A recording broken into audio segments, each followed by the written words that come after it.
guys, it's MOLOCH, and today we're going to be opening a new book, the Book of Tags. This is a drop agency production. It's really cool. I really like the simplicity of the book. It's got this nice, really wide but short format that's good for the tags to highlight them. And it's got some nice little written pieces at the start with some very nice black and white photography. That guy's probably using some sort of a chrome metallic paint, which is really good on dark surfaces because it covers really well. Has good coverage. It's very opaque.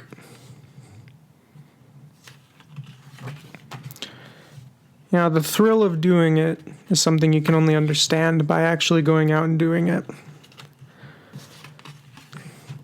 Did some graffiti here in the States. I really like the typography. I'm not sure if you can really make it out very well, but it's got some nice typography with kind of the page number and the name of the artist and where the artist is from. And these were probably done with some marker and then digitized or isolated so they could be included in a publication format. And a lot of people have a hard time seeing the art in this. And, there's a ton of different ways art can be sort of called art, or there are different reasons that people consider certain visual images art. I remember there is the, what's that movie? It's not Wild Style. It's about the conception or the some of the early days of graffiti in New York. It's a really nice movie. Man. It's got Scene in it, and it's the one where he's like, it's a probation vacation. It's got Cap. Cap is kind of the toy or bad guy who harasses people and covers up their stuff with this crappy throw up. So that's something that is kind of one of the laws of graffiti. Yeah, look how distinctive some of these are. And you can see some recurring themes like the crown or the halo, the stars, the quotation marks.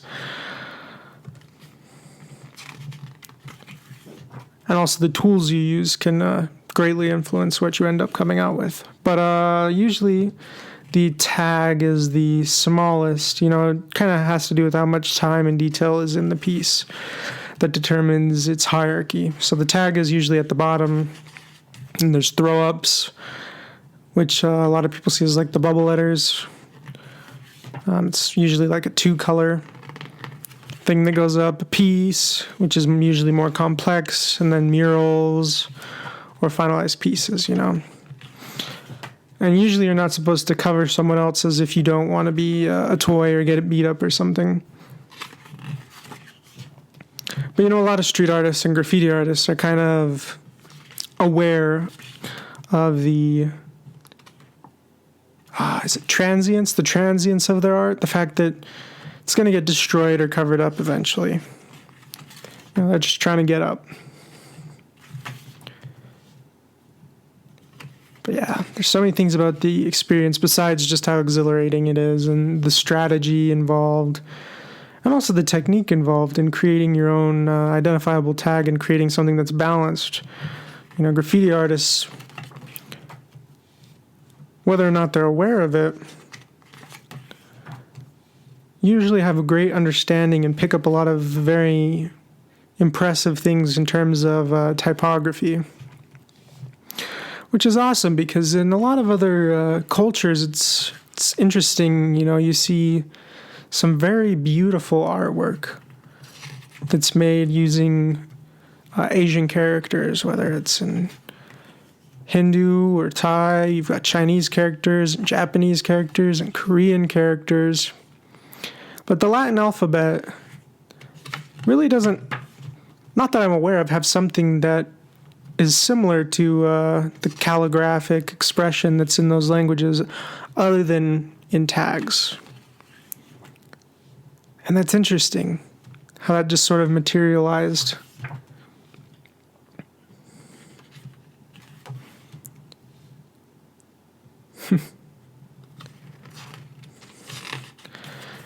And I find a lot of beauty in it. And I find there's a lot of worthy things to take from it, to be influenced by it. In the city I'm currently in, it's hard to do anything like that because there's a lot of police and they're very strict. I was working on a little thing, and the police caught me, and I had to stay there. And my partner had to bring me buckets and cans of white paint. We're trying to cover it up so I don't go to jail. I'm pretty lucky as it is, that I weaseled out of that one. Yeah, the punishment around that is rough. It's not, I don't think it's very fair, but, I'm biased, obviously. You think about what happens to certain rapists and stuff and people who do worse things, and they do it and they're convicted, or, the situation seems to not really have very much reasonable doubt. And yet they get off easier than a lot of graffiti artists.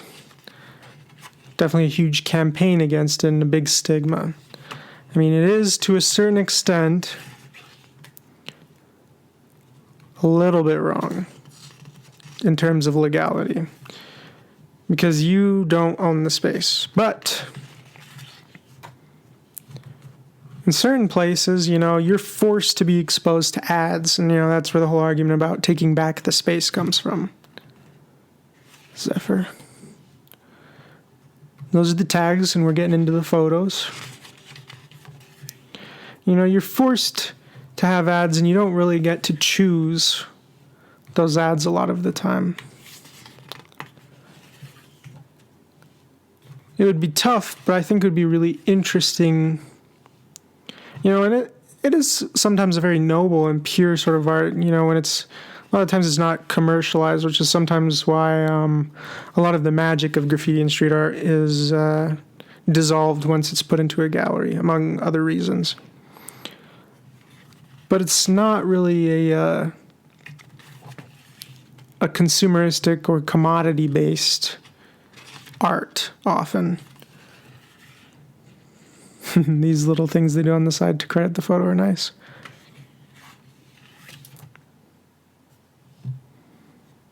Yeah, some people get into the craziest places and climb into the craziest places.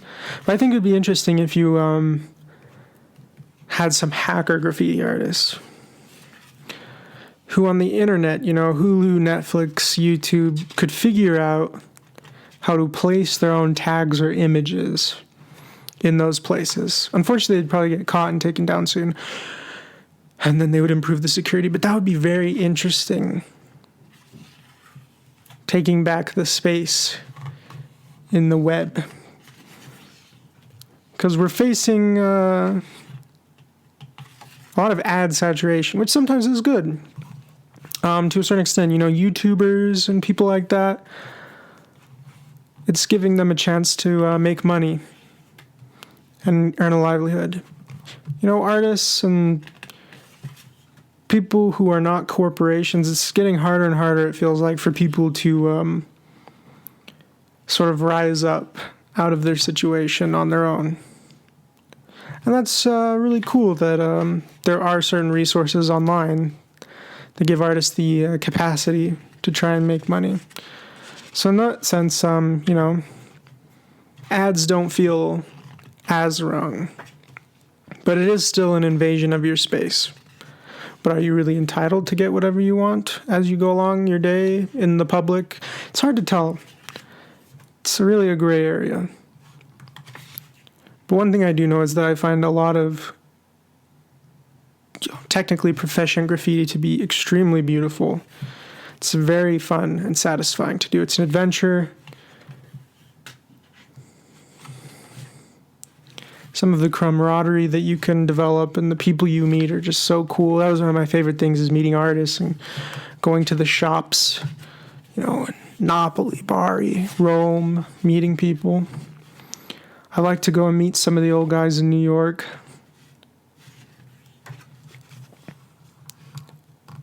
And then they got sort of a nice index that's easy to navigate.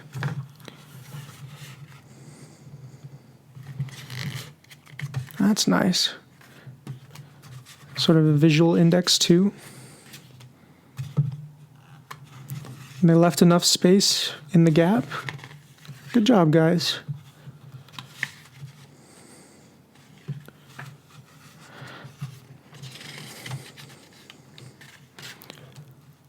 Now, that's one of the reasons I feel like it's hard to argue for graffiti.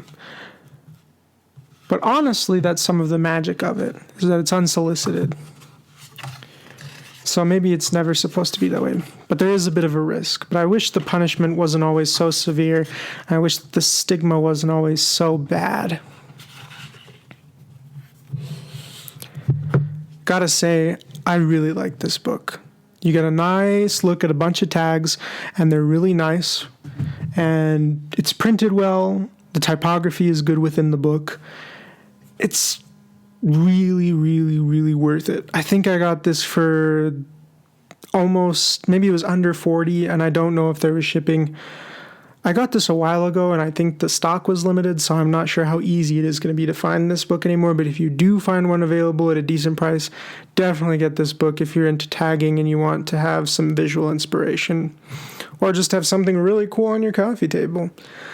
So this is the Book of Tags. Love the minimal use of color. Love the book. Definitely appreciate you get my approval on this one. You guys take care, and I will see you on the next one. Take care.